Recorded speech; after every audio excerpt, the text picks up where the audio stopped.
So, ayun guys, magandang umaga po sa ating lahat at lalo po sa mga kabady natin dyan. So, ngayon, meron po tayong mahalagang bagay na i-discuss.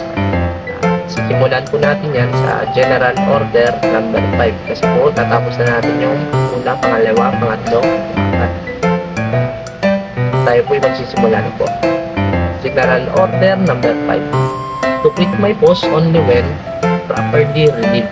Ang ano po ba ibig sabihin niyan mga kabady?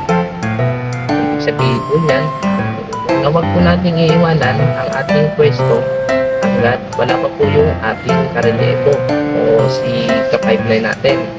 Kasi po, maaari po natin mailagay yung ating kumpanyang binabantayan sa mahirap na sitwasyon.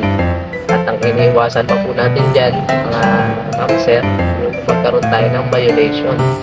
Maaari po tayong makasuhan ng abandoning. At yun po yung ayaw natin.